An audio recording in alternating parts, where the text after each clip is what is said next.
What is good? This is the DailyXander number 60 nightcap of the night. You already know what it is. It's the routine of walking back to the apartment late at night. When I say late at night, it is just past 10. For some people, that's late, but for others, that's still early. But on a Monday night, that is getting into the late zone, I would say. Feeling good, feeling solid.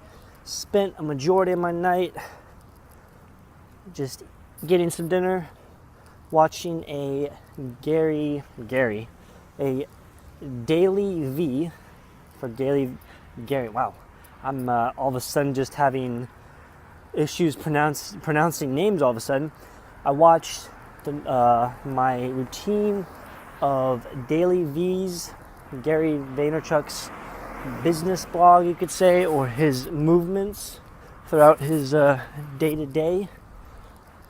And then I got caught up on uploading. I think the final tally was seven videos to get me caught up on the past 2 days of DailyXanders. And I kind of had to logically maneuver certain things around with my phone and my iPad because I only have so much memory space to work with. And then on top of having an app such that I use, iMovie, that takes up a good portion of the memory space on my phone, so I have to do some transferring over to my iPad, and then I can upload the videos to YouTube, and I go off of using Wi-Fi, either Starbucks or Whole Foods, but like I said in the previous video, Whole Foods Wi-Fi is much slower than the Starbucks one, so that's what I've been using at the moment. But all is good there. I'm going to get off the topic of what I've been doing as of late and just kind of go into thoughts and whatever starts to come to mind.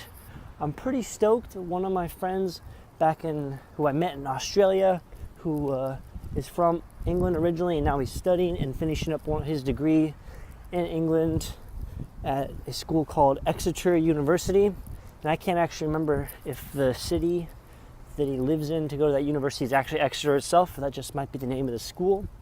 Regardless, he got his ticket to see a music festival in Iceland. So I'm gonna probably over the weekend, the Christmas weekend coming up here, I'm gonna be getting that. So I won't be booking a flight or anything at the moment because it's still a bit far out, even though the earlier the better price wise. But I'm at least gonna get my music festival tickets squared away. I need to message him saying I'm going to do that over the weekend. So I'm pretty stoked for that, ecstatic. Talking to a lady a couple nights ago at a Christmas party who turned out she used to be a flight attendant, and she would spend a good amount of her layovers, or just, I guess you could call them, they're layovers. Layovers with being a flight attendant, stopping in Iceland of all places, but it wasn't the main city or capital of Iceland, which starts with an R. It was another city or town that starts with a K, and I'm not going to do any justice pronouncing the name, so I'm not going to really try. But it's just interesting to think that Iceland itself is only roughly around 200,000 people or so population-wise. And this is just information that I'm kind of just talking off the top of my head, because at one point I looked into it, kind of when Iceland's soccer team made a strong run in this year's Euro championships, soccer-wise. They kind of shook up the tournament as pretty much they would be the smallest nation represented at the tournament. And that's why I looked into it originally, like the population of Iceland. I want to say it's right around 200,000 people. And I mean, that kind of makes sense given that it is a country all by itself surrounded by water. It's essentially an island, volcanic island. So it's basically the opposite of Hawaii, where it's going to be, I should back up. It's related to Hawaii in the sense that both islands are volcano. But it's opposite in the sense that it's not tropical whatsoever. It has more of a Alaskan New Zealand vibe, I would say, but that's just from footage and kind of connecting the dots as far as longitudinally and latitudinally. I feel like I said both those longitude and latitude kind of funky there. I don't know. Longitudinally and latitudinally. Is that the proper way to say it? I mean, it sounds proper. Well, it doesn't really sound proper. It sounds funky to me. It sounds like I'm almost saying tiddlywinks. I digress. Anyways, I'm getting a little off topic. But yeah, since Iceland's so far north, I mean, it's going to be extreme cold for most of the year. But then in the summertime's going to remind me a lot of my home state, Alaska. And I've mentioned this in a couple of videos ago, kind of doing the same kind of comparison as far as Alaska and Iceland in the summertime, June in the northern hemisphere. It's just going to be decently warm weather, but you have that difference of constant sun, where the sun really never goes down, and that is a really neat thing to experience, where your body becomes so accustomed to seeing a change in daylight. And a good portion, actually all of mainly society, is set up to function off of a daytime. The sun's up, so there's daylight. Nighttime, the sun goes down.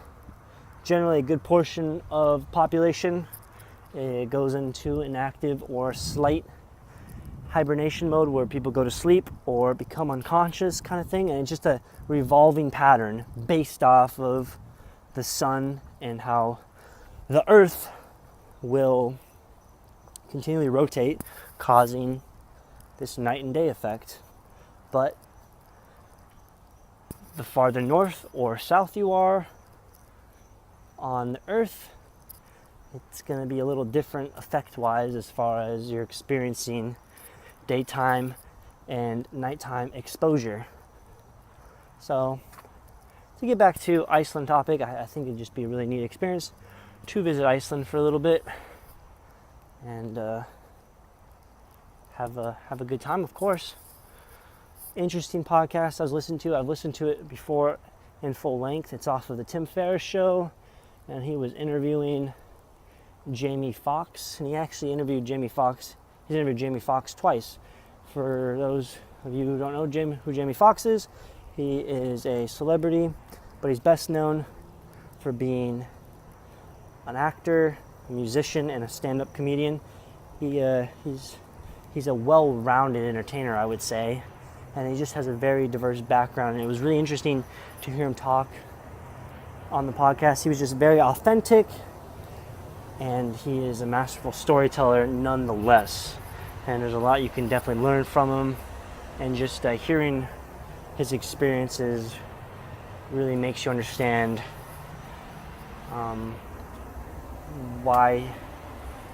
makes you understand how he got to where he's at currently. Anyways, that was my 8.5 minutes of thoughtful theory right there.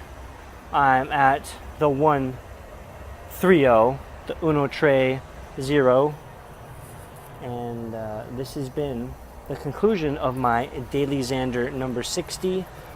I will continue to follow it up with Laffirmations in the morning, because it was a creative and gets the brain thinking early in the morning for me, and I'm sure I'll change it up as I go depending on how I feel with what I state. But I think it's a good exercise for me to keep on pursuing. I know I just did it once so far, but alright, again, phone ran out of memory, but oh well. Short and simple. DailyXander number 60. Pleasure as always. Keep plurring on. Peace, love, unity, and respect, and I'll catch you in the next installment. Peace!